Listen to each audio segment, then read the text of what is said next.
Masaya po talaga, kaso na-pressure din, parang gano'n. Parang gano'n lang, pero sobrang saya po na umabot ako sa stadong ganito na nabigyan ng break ng iba nila boss. Kasama ko sila. Parang ano yun, medyo nape-pressure ako, hindi ko alam kung deserve ko, parang gano'n.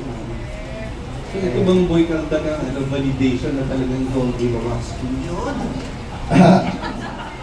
Totoo po, ayoko na muna magsalita tungkol dyan eh.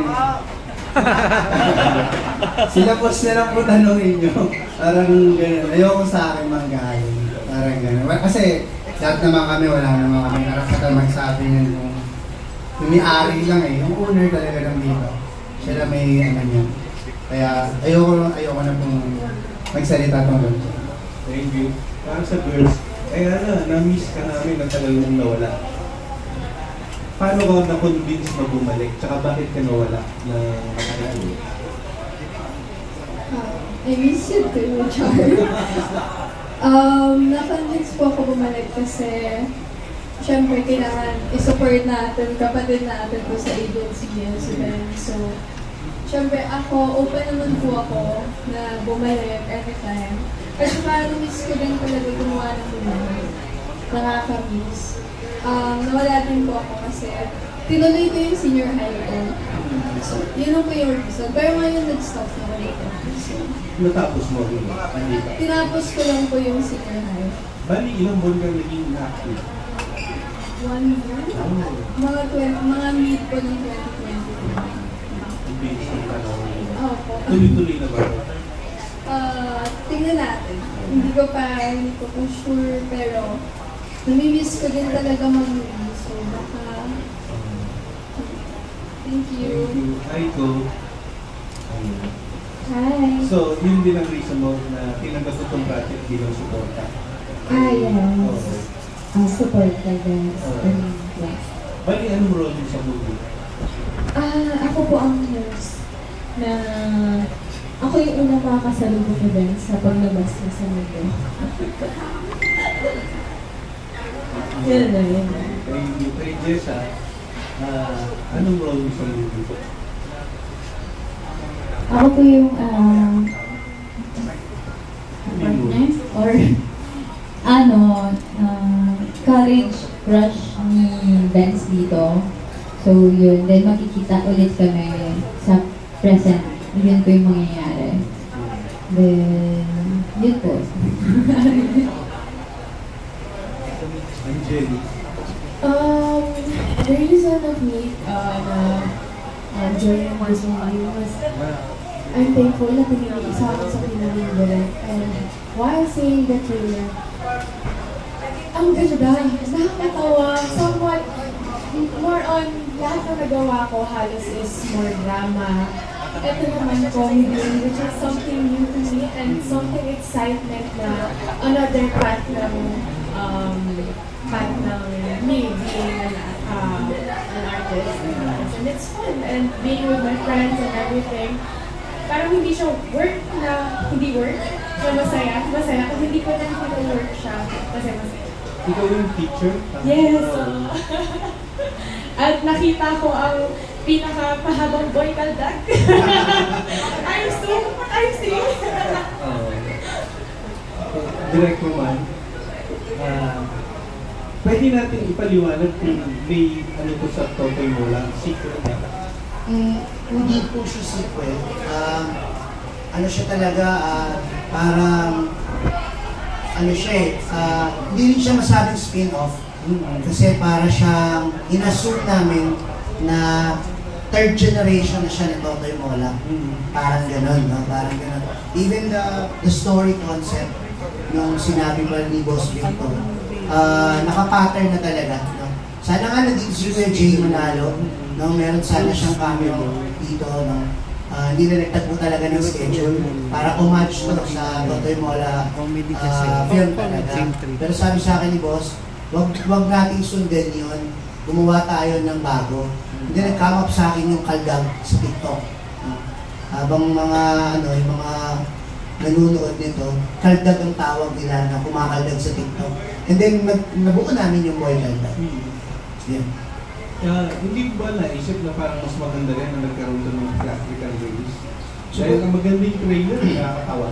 Actually, akala namin talaga pinana to para sa theatrical release. Kaya nga nandito yung ang lahat siguro ng A-listers, lahat ng box office queens. Walang lang si AJ. Hindi naging available si AJ Raval nung shoot namin. Meron siya sanang role dito. Tapos, buti available si Angeli.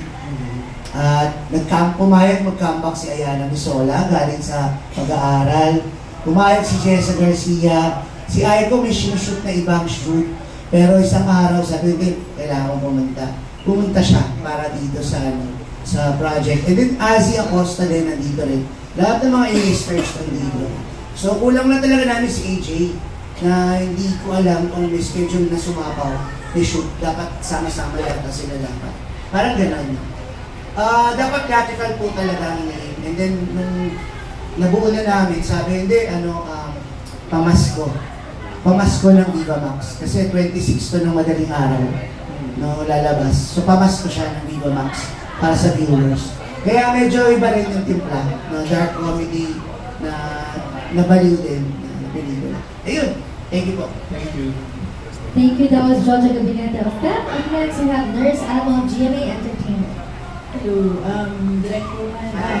Anong meron sa Boy Calda at kailangan ng mga A-listers isama mo sa Kasi siya si Boy Calda. Then, nagbubuo tayo ng bagong entity, no? Na parang sana magiging franchise.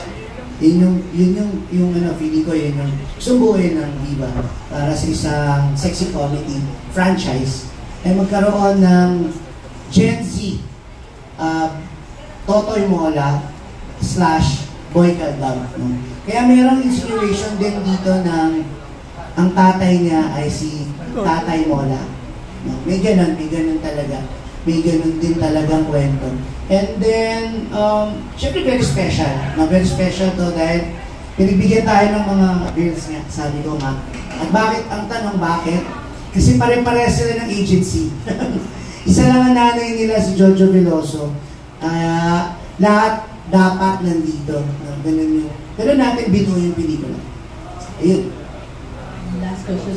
Since ito parang sexy comedy na sabi mo, paano, hindi ba mahirap i-mix yung sex? Kasi kilala ka na din sa mga past, medyo may drama, yung family drama. Kasi ito parang sobrang funny na ng trailer. Hindi ba mahirap i-mix yung comedy and sex? Hindi lang mas ang unang film ko ay Soul Searching sa The Farm, no? Kung natatandaan ng ibang press dito. It's a dark comedy. Nagsimula ako, wala pa lang pa ni Tito Dolphy. Naging director ko si Eric Kizon. At kinalaki ako ng comedy talaga, no? Napunta lang ako sa Viva, kaya ako napunta sa gantong erotica at napunta ako sa drama. Pero ang aking pinanggalingan talaga ay comedy. No? Kaya sabi ko, gumagawa ako ng comedy. Parang umuwi ako sa amin. No? Ito talaga akong tao eh. Komedyante talaga akong tao, gago talaga ako. No? Bastos talaga ako. Kaya, ganun yung pinaghalo-halo namin konsepto sa Boy Calda. Ipahabol na kay Angeli. Angeli, theatrical release ka na, tapos nag-TV ka na. Buti hindi ka na naging, hindi ka pa naging mapili or mapili ka na ba sa mga roles sa kumuli mo? I think mapili, I don't want to say like, it's, every movie is nice. Everything has its own story, everything has its own ways of portraying their own stories. But in a way na I want to like really dive deep sa script na alam ko sa sarili ko na kaya ko siya magawa 100%. So that's the only time I accept the movie and ano. But I think ko na yung sa mga lahat talaga ang hindi ko. Pero dahil na nabasa ko na sometimes parang pag alam ko sa sarili ko na kaya ko gawin, wala akong hesitation pagdating ko sa shooting, pagdating ko sa set. sa mga platform hindi mo siya parang may consideration. May consideration in a way na mamili. I think not mamili, but to where I'm most comfortable with. Kung ano gusto mo.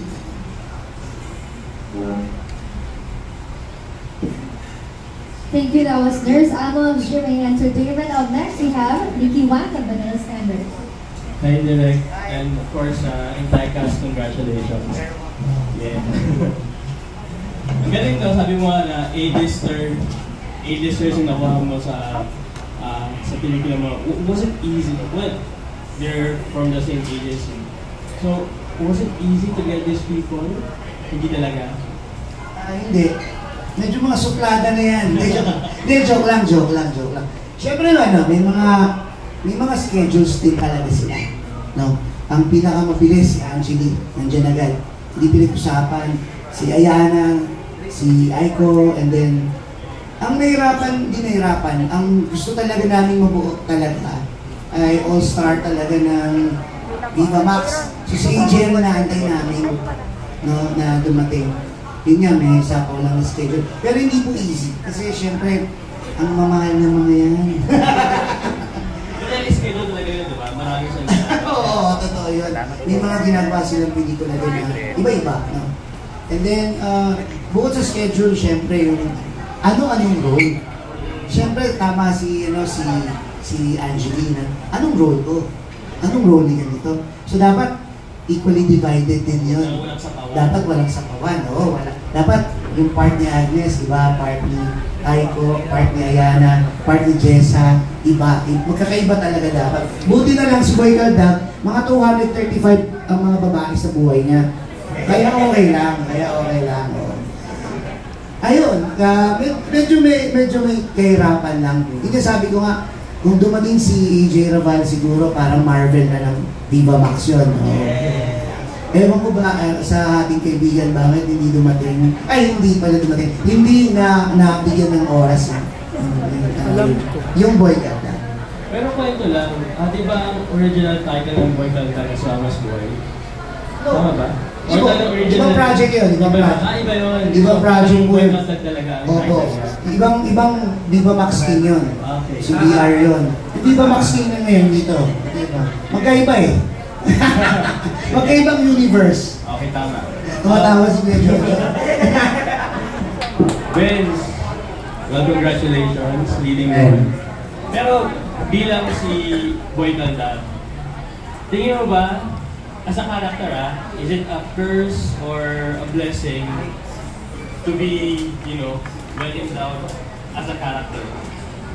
Tingin ko pareho. So ano yung mga, bakit nandiyan blessing, bakit yung curse? Yun nga, gumanda kasi yung buhay ni Dax dahil dun sa malaking ari niya. Nakilala, dumami yung pera niya. So yun nga, may halong kamalasan pagka na-involve siya sa babae, parang gano'n. Namamatay, kaya gitna, hindi ko may masasabing maganda lang. Tsaka kasi gumanda rin naman yung buhay ni Dax. Pero ikaw ba personally, anong gusto mo? Malaboy ka lang, sucks lang. Hindi, Boy Caldag Sucks lang. Sa totoong buhay.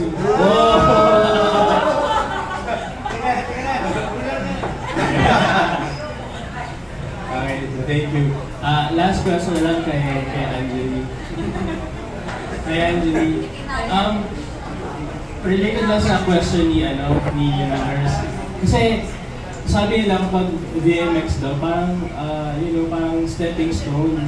Pero ikaw napatunayan mo na you keep on, returning to VMX despite you being able to cross over sa mainstream. So, how do you see yourself being a VMX star?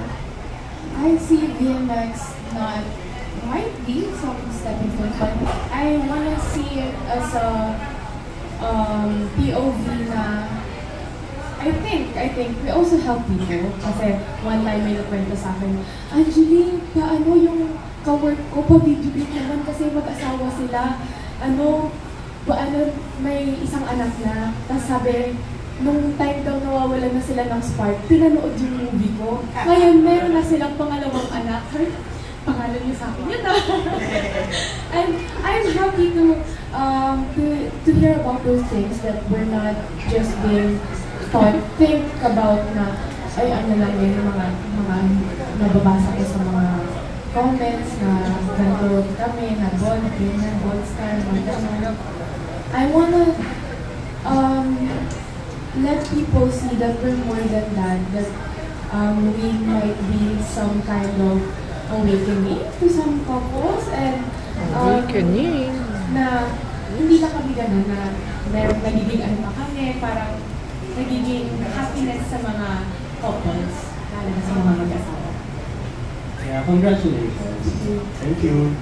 Thank you. That was Nikki Wang of Manila Standard. Up next, we have Von Delinario of TV5. Hi everyone, congratulations to the cast and direct. Ito fun lang. Does size really matter? Why or why not? Let's start from Icon, tapos hanggang kay Direct Roman.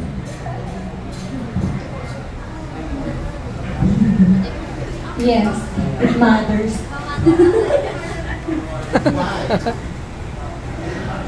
Why? Why? Wala ba technical explanation? Parang mas feel. Iba kasi eh. Lalo na pag may size talaga.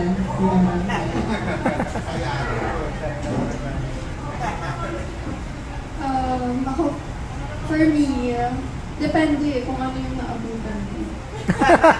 Hindi kasi, di ba, kapag naliligo yung lalaki, hindi mo naman inaalam niya. Pero syempre, kung nasanay ka na dun sa size na yun na talaga yung hanapan mo kaya.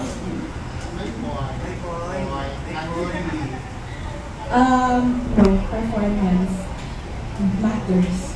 Kasi merong experience. Performance matters. On your Kailangan Aspensan ka talaga. lang. Aspensan ka lang. Aspensan ka lang. Oo, mahalaga po yun. Nakapansin ko rin naman parang umuulit sila eh.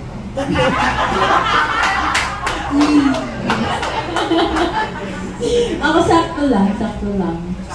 Saks talaga. Kasi pag masyadong malaki, di ba parang sakit na, di ba? Oo nga, kung makikita niyo yung reaction sa trailer pa lang yung reaction ko eh. Kung sa totoong buhay, hindi ko kakayanin mo. Eh, kasali ba ako? Okay, performance. Performance, maliit ako eh. Pero mataba. Maliit ako, pero mataba. Pero magaling ako mag-perform. Yun lang yun. Ako performance pa rin. Performance pa rin. And hindi naman sa kabilang side, no? Malaki nga, tapos tulog-tulog naman lagi. No? Diba? Yun lang yung ginagamit. Yeah. Thank you. Thank you very much.